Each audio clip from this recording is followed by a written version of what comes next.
আপনি আগামীকাল থেকে অফিসে আর আসবেন না। কেন ম্যাডাম, কিছু হয়েছে? আচ্ছা, আপনি আমাকে একটা কথা বলুন তো, এই মাসে আপনি ঠিক কতদিন অফিসে এসেছেন? হয়েছে কি, আমি একটু বাইতে গেছিলাম, দরকার ছিল, এই জন্য ছুটি নিচ্ছিলাম। তবে আগামী মাস থেকে আর কোনো ছুটি নেব না, পাক্কা। আপনার এমন কি দরকার ছিল যে আপনি যার জন্য ছুটি নিয়েছেন? আমার বউ অন্তঃসত্ত্বা তো ম্যাডাম শেষ মাস চলতেছে, এই জন্য আর খেয়াল রাখার জন্য আর কি ছুটি নিছিলাম। তাহলে তো খুব ভালোই হলো। এখন থেকে আপনি আপনার বউয়ের সাথে থাকতে পারবেন, তাকে সময় দিতে পারবেন, সহযোগিতা করতে পারবেন। ম্যাডাম সবকিছুই ঠিক আছে, তাই আপনি যদি আমার কামের থেকে বাইর করে দেন তাহলে আমার কাছে টিআইব কই থেকে। ম্যাডাম আমি তো কইলাম আগামী মাস থেকে আমি আর কোনো ছুটি নেব না। আর আমি যদি আপনাকে ছুটি দিই তাহলে? মানে কিছু বুঝলাম না ম্যাডাম। তার মানে হলো আপনি আজকে সকালে যখন কথা বলছিলেন আমি আপনার সব কথাগুলো শুনে ফেলেছি। শোন, পাশের বিল্ডিং এ একটা নতুন অফিস হয়েছে, ওখানে একটা পিয়ন লাগবে। তুই যদি কস তাহলে তোর কথা আমি ওখানে কই, ওখানে কিন্তু রাতের ডিউটি। না না, দরকার নাই। কেন? তুই তো জানোস আমার বউ অন্তঃসত্ত্বা, সারাদিন তো আরে বাড়িতে একাই রেখে আসি। এখন যদি রাইতের বেলাও আমি ওরে রেখে আসি, পরে যদি কোনো সমস্যা হয়ে যায় তখন আমি কি করব? দরকার নেই, থাক। হ্যাঁ ঠিকই কইছিস, তুই যেটা ভালো বুঝোস। আচ্ছা আমি তাহলে যাই। আচ্ছা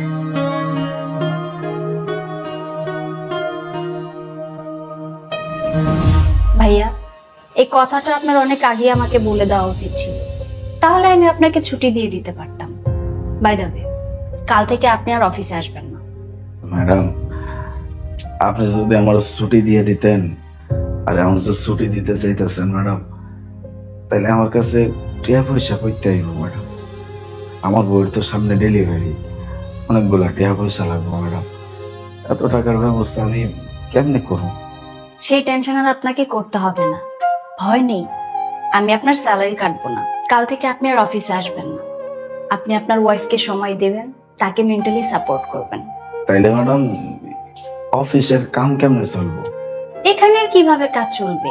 সবাই যেরকম নিজের বাসায় কাজ করে এখানে ঠিক সবাই সেভাবেই কাজ করবে।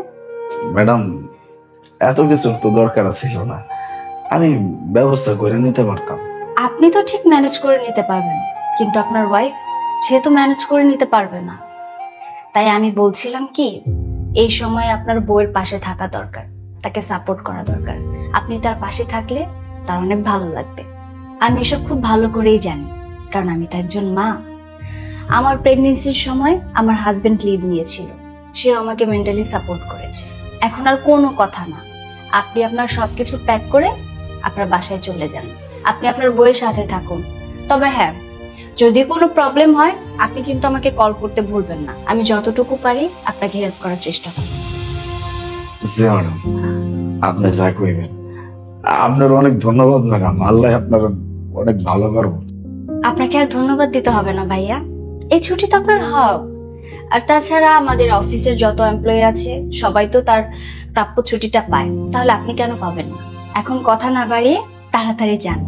আর হ্যাঁ, ডেলিভারি হওয়ার পর অবশ্যই আমাকে মিষ্টি খাওয়াতে ভুলবেন না কিন্তু। অবশ্যই ম্যাডাম, পাক্কা আমি কথা দিতেছি ম্যাডাম। ম্যাডাম আমি তো কম বেশি অনেক জায়গায় কাম করছি, কেউ আপনার মতো আমার কোনোদিন এত সম্মান করে নাই। আমার যদি মাইয়া হয় আমি আপনার নামে নাম রাখবো। অথই আমি যাই ম্যাডাম, আসসালামু আলাইকুম।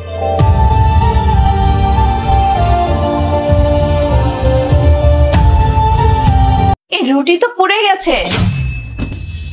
অথই মা, বাবা, তুই এই পুরা রুটি খাবি নাকি? মা, আপনি আমাকে ডেকেছেন? আলিফ, তোমার কিছু লাগবে? পানি পানি লাগবে আমার, পানি নিয়ে এসো। আচ্ছা ঠিক আছে, তুমি বসো, আমি এক্ষুনি নিয়ে আসি। তুই ওকে বললি না কেন যে রুটিটা পুড়ে গেছে? তোর এই পুরা রুটি খেতে হবে না, আমি তোর জন্য নতুন রুটি বানিয়ে আনছি, দে। মা, এই যে তোমার পান। এখন বলো তো খাবার কেমন হয়েছে? অনেক মজা হয়েছে, অনেক টেস্টি। তোমার কি আরো কিছু লাগবে? না, আর কিছু লাগবে না, আমার খাওয়া অলমোস্ট শেষ। মা, আপনার কিছু লাগবে? না বৌমা, আমারও কিছু লাগবে না। ঠিক আছে, আমি তাহলে কিচেনটা পরিষ্কার করে তারপর আসি। যাও। আমি তো এটাই বুঝতে পারছি না, তুই পুরা রুটি খেয়ে কি মজা পেলি? মা, কোথায় এটা পোড়া, আমাকে দেখাও তো। সামান্য একটুই তো, আর ভেতরে তো ঠিক আছে। আচ্ছা তুই আমাকে বল, পুরুষ মানুষ টাকা ইনকাম করে কেন? একটু ভালো শান্তি মতন একটা রুটি খাওয়ার জন্য। আর সেই রুটিটাও তুই পোড়া রুটি খাচ্ছিস। তুই ওকে বললি না কেন যে তোকে নতুন করে রুটি বানিয়ে দিতে? মা, আমি খুব ভালো করে জানি, আমি যদি ওকে বলতাম যে রুটিটা পুড়ে গেছে আবার বানায় দাও, ও বানায় দিবে, কিন্তু আমি ইচ্ছা করেই বলিনি। তাহলে তুই ওকে বললি না কেন? কারণ ওর খারাপ লাগবে, মনে কষ্ট পাবে, যেটা আমি চাই না। কিন্তু বাবা, তুই যদি ওকে না বলিস তাহলে ওর ভুলগুলা শুধরাবে কি করে? মা, তুমি এটা কেমন কথা বলতেছো?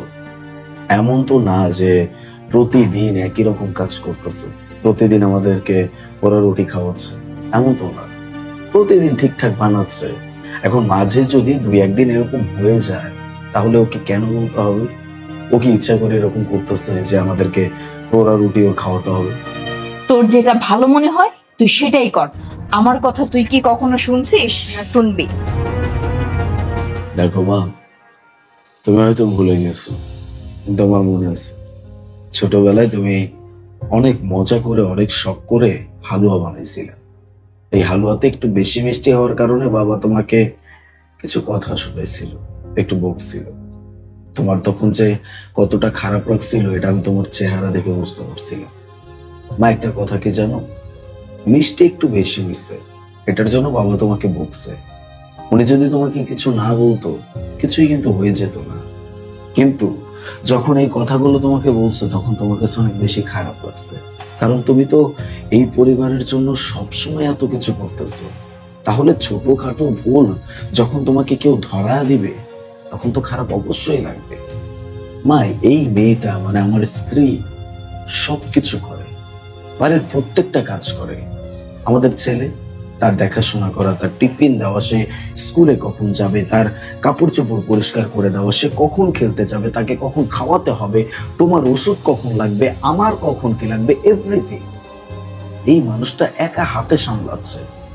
এত কিছু যদি সে পারফেক্টলি করতে পারে, তাহলে সামান্য কিছু ভুল যদি হয়েও যায়, সেটা কি আমাদের উচিত না দেখেও না দেখার ভান করা? হতেই তো পারে, তোমার দ্বারাও ভুল হতে পারে, আমার দ্বারাও ভুল হতে পারে। মানুষ মাত্রই তো ভুল, মানুষই তো ভুল করবে।